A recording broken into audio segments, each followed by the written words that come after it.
Yeah. So I'm going to mention it's not official, but listen, we talked about official roguelike booty shorts. We didn't do it, but if you want to get a custom booty short that says Zom's favorite plaything, I think that's hilarious. Also, Full Moon tonight, we talked a lot about custom booty shorts. You know, discuss that yourselves in the comments. Not officially endorsed by Roguelike Celebration, but just saying there's places where you can get it. I think it's hilarious. All right. So now we have Tanya X Short, Captain of Kitfox Games. Welcome. With that segue, I'll just go from booty shorts. I mean, boyfriend. I mean, I don't have booty shorts yet, so maybe it's a good time. The moon is on my side.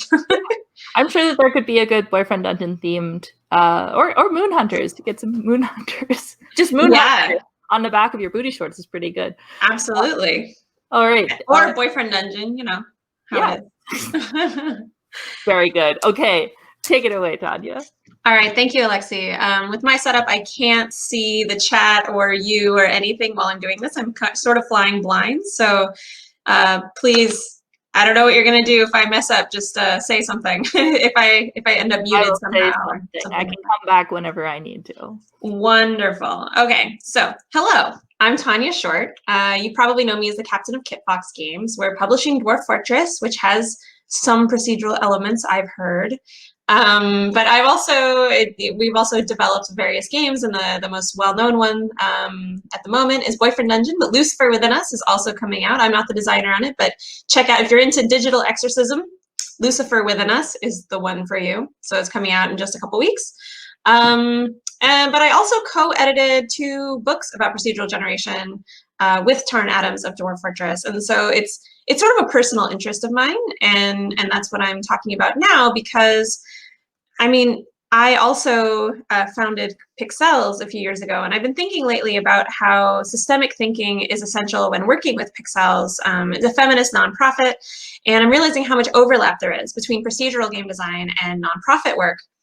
Because a big question that we all wonder sometimes when we look, especially at the mess that is 2020, is, how do you change culture? Culture seems like this giant, it's not a monolith, but it's a mess. It's just a chaotic mess of people saying and doing things, and how do you actually change what we call culture? Because things are changing, but things are also staying the same. And it can be very, very overwhelming to change anything at all. And, when you're seeing people hurting or dying, and you feel this need to change something, it can feel very, very helpless. And the answer is that things can change. But one thing that I think is helpful is to think of this as a live game, to think of the world as a game that's very, very old. Nobody really agrees on what the purpose of the game is. Some seem to play it more cooperatively, and others seem to play it more competitively. And it's been in live ops for so long that everyone debates who the game developers are. But rather than seeing yourself as a player, I think it's actually helpful to see yourself as a part of the simulation. And this can be empowering for reasons I'll explain in a moment. But in this metaphor, you are a thread, and you have various functions that you go about, mostly for self-preservation, but sometimes, for preservation or enhancement of other parts of the simulation. And you have your own database separate from everybody else's that you can access with your own experiences and information. You have your own local variables that matter only to you, and the way you see the world is changed by your local, tastes and disposition and things like that. Oops, wrong. Yep. And there are global variables. They exist. You can show some of your variables to the world, and other people will access them and see them. And they can be related to your internal local variables, but that's a whole other talk. The point is that some bugs in our systems seem to be very deep into our legacy code.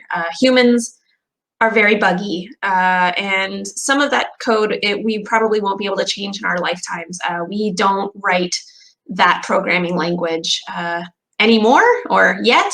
I don't know why we can't breathe underwater if we're on a water-based planet. That doesn't seem to make sense to me, but that's where we are. And if we were to design a creature or a robot, we'd probably try to avoid including these flaws, but as it is, we're stuck with them, and that's how it is. Other bugs seem to be less permanent, more solvable. Since they're behavior-based, it feels like we should be able to fix things like inefficient resource distribution, where some of our agents, or some of our threads are starving and others have too much food, and there's racism and sexism and all these sorts of things. And we've tried patching in some fixes over the last few thousand years, but we're still working on it. And there's still a lot of legacy code under there that's sort of messing things up as we go. So how do you tend to edit legacy code as it's running? There's no such thing as taking the server down. There's no such thing as a reboot, hopefully, please. And instead, we want to keep the servers up. We want to keep all of our threads running. We don't want to kill any of them. How do we do this? So typically, you know, when we think about things like changing culture, people automatically think of the central authority. They think of a centralized database built up from Hammurabi through civilizations, code of law dictating what's proper and improper, or, well, people like to think of it as what's allowed and what's not allowed, but that's something else entirely, of course. But, you know, between documents and having very, very tight user restrictions, you know, hopefully these things are somewhat permanent, a little bit more consistent. And these can be absolutely powerful. I don't mean to downplay the power of a centralized database such as law and order. Obviously, laws are very important. You know, if maternity leave were mandatory to offer in the United States, then that would have an enormous consequence in the American workplace for generations and probably elsewhere in the world. But there are problems also. There are many cons with a centralized database. You know, it takes forever to get any laws passed, right? It takes a lot of resources for a society to maintain these in a way that is safe and still maintains authority. And that's generally the problem with a centralized authority, right? Is like it's clearer and it's more consistent, but it ends up needing to defend its claim to legitimacy often, and it's inaccessible. Most of us can't do anything with it. And so typically, when you have a problem of something being too centralized, you start to federate, right? You start having peer-to-peer. And the good news is that in this particular simulation, you know, we're not just threads, right? We're more than that. We are, in fact, learning machines. We are changing somewhat. Some of our hard code is staying the same, but we're improving ourselves and we learn from each other. We follow each other. We have various overlapping networks. And so the ripple effect is when you approach changing culture more from a grassroots type approach. And it's becoming more and more effective over time, I believe, because our networks are more and more overlapping. Our flocks of other agents that we take our cues from and get normalized to are becoming more and more overlapped and tighter. And that is dangerous in some ways when it's completely, it has no oversight or becomes too isolated, but it's also massively powerful because globalization means that the ideas that you have can change culture across the world quickly. And that is part of what empowered us for the Pixels work that we do. We call it the ripple effect, taken from the Difference Engine Initiative. If you want to go see a panel that Rebecca, Pixels co-founder, gave a couple of years ago. Basically, our approach is to put the tools in the hands of women and other marginalized genders over the years and see how they affect their communities. Rather than try to teach them something, we empower them, which I think the roguelike celebration is a really good example of doing something similar. You try to give people the tools that they have to ripple out and inspire more people and educate more people. And the power of decentralized communication is similar to the opposite of centralized authority, right? We're faster, we're stronger, and of course as we know, Twitter, for example, is prone to error and sabotage. But we have another bug that comes and goes in our hardware, which is that we want to centralize things. We want to simplify things. We don't like dealing with the complexities of millions of threads running around us. And so we elevate credible sources and we give them a platform and they get louder and louder and more authoritative until they become a central authority again, which ends up with the same problems as the old one. But this isn't really a bug. It's more of a feature, in my opinion, because when we allow legitimacy and credibility to flow organically and become more flexible, it actually better serves the purposes of rewriting our code on the fly, in my opinion, rather than having one authorized user every 20 years or something like that. The fact that we can say, yes, this user can dictate culture to us and tell us what is normal and what is acceptable for, you know, a few months, maybe even, and then we'll find someone who's better qualified. I think that that's totally legitimate. But let me, hold on. My machine set up. Okay. So the point here of thinking of changing culture as this long-running live ops is that there is a huge amount of inertia to overcome, just like if you were plumbing the depths of Python and deep in a running roguelike. But the point is to attack this central database and authorities from as many vectors as possible. If all of the threads, if all of the dwarves in the fortress were all trying to normalize, you know, befriending the elves, maybe Dwarf Fortress would look different, right?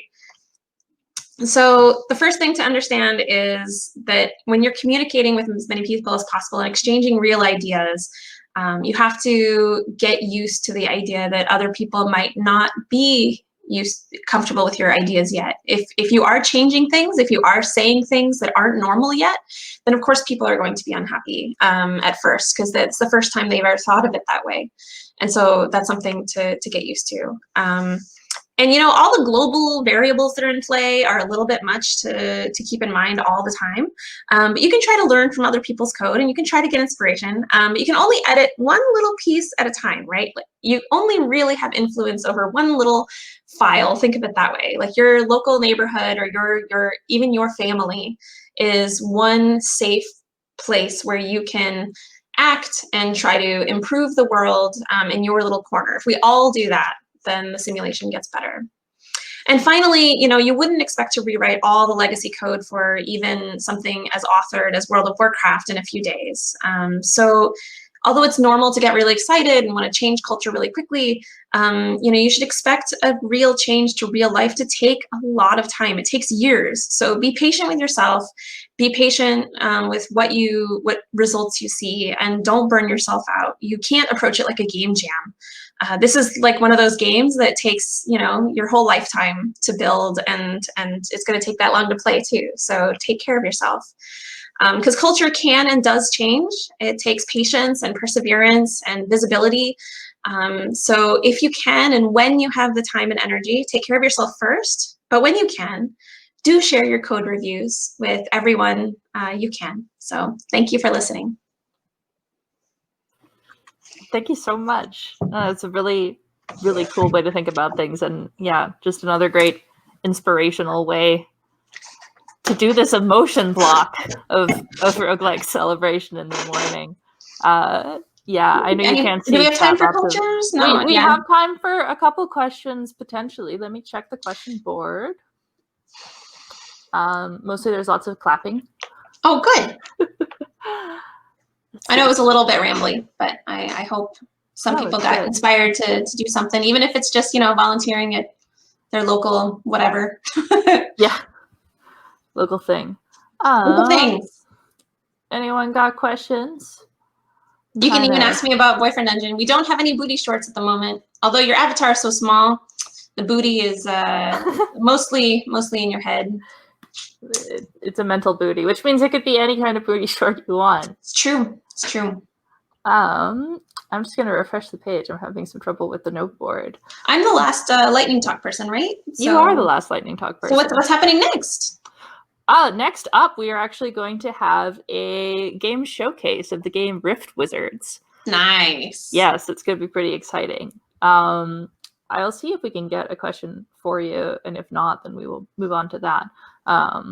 People are popping off in chat so much that it's like, here we go. Okay, found some questions.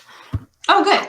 How does asymmetry and opposition play into this metaphor? If the bugs of the system further entrench the people with the most power, how do you change culture when doing so will materially make powerful people's lives worse?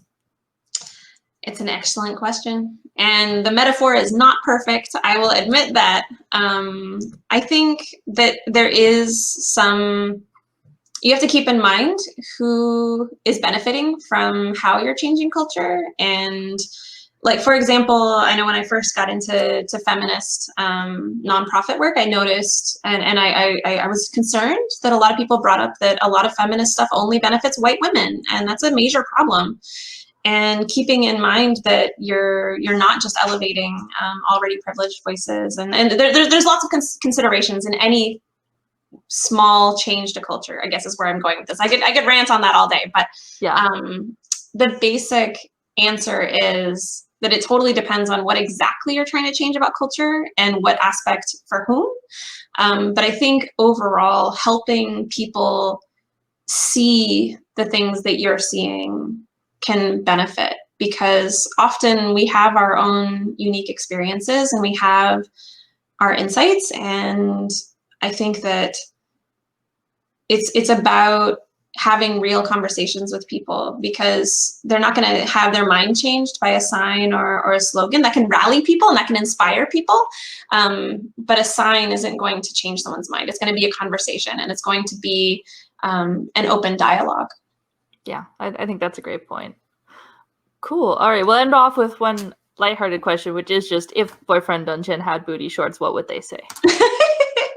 Probably Beyblade, I think, is what Victoria would make us put on there. Yeah, you have to get Victoria to tweet out some choice selections later. Yeah, definitely. Well, thank you very much, Roguelike Celebration. Yeah. Have a Thank good you so much for weekend. coming. Yeah. Bye. Bye. All right.